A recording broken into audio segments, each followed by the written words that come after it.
എടാ ഒരു അമ്മയും കൊച്ചും കൂടി നടന്നു പോകുമ്പോൾ അമ്മയുടെ ബാക്കിലൂടെ പോയിട്ട് അമ്മയുടെ ഡ്രസ്സ് നോക്കി നോക്കുന്നു. ഒരു പ്രഗ്നൻ്റ് ലേഡി നടന്നു പോകുമ്പോൾ ആ ചേച്ചിനെ കയറി പിടിക്കുന്നു.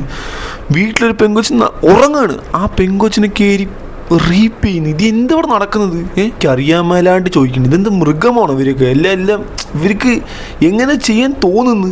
അതാണ് എനിക്ക് ചിന്തിക്കാൻ പറ്റുന്നില്ല. ഒരുമാതിരി എനിക്ക് കാണുമ്പോൾ തന്നെ ഒരുമാതിരി അറപ്പടിക്കുന്നു. ഇതൊക്കെ കാണുന്ന ഒരു ശരാശരി പെങ്കുച്ചുണ്ടല്ലോ, ആമ്പിളരെ അങ്ങ് പൂർണ്ണമായി വെറുക്കും കേട്ടോ, സത്യം പറയാം. എന്ന് വെച്ച് കഴിഞ്ഞാൽ ഇങ്ങനെയൊക്കെ ചെയ്യുന്ന മൃഗങ്ങൾ കാരണം നല്ല മനുഷ്യരെ ആമ്പിള്ളേർ അല്ലെങ്കിൽ നല്ല ഇൻറ്റൻഷനോടെ നിൽക്കുന്ന ആമ്പിള്ളേരെ വെറുത്ത് കളയും. നിയമം ഇല്ലാഞ്ഞിട്ടൊന്നുമില്ല, എത്ര വലിയ നിയമം വെച്ചാലും അല്ലെങ്കിൽ തൂക്കിക്കൊല്ലുന്ന നിയമം വെച്ചാലും ഇത് നടക്കും. കാരണം ഇവിടെ സിസ്റ്റമാണ് മാറണത്, ബേസാണ് മാറണത്. ബേസ് എന്ന് ഞാൻ പറഞ്ഞിട്ടുണ്ട്.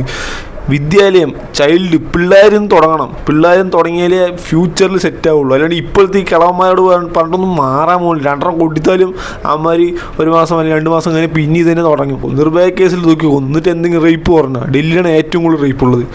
ഇതൊന്നും ഇവിടെ നിന്ന് മാറാൻ പോകില്ല. സോ ഇത് ബേസിൽ നിന്ന് മാറ്റണം, സിസ്റ്റം മാറണം. കുറേ പരിപാടികളുണ്ട് ബാക്കിൽ. ഇതൊന്നും നിയമം എന്താ പറയുക, മെയിനായിട്ടുള്ള ആൾക്കാർ ഇതിൻ്റെ ബാക്കിലൊന്നും നിൽക്കുന്നില്ല. അതാണ് വലിയ പാട്.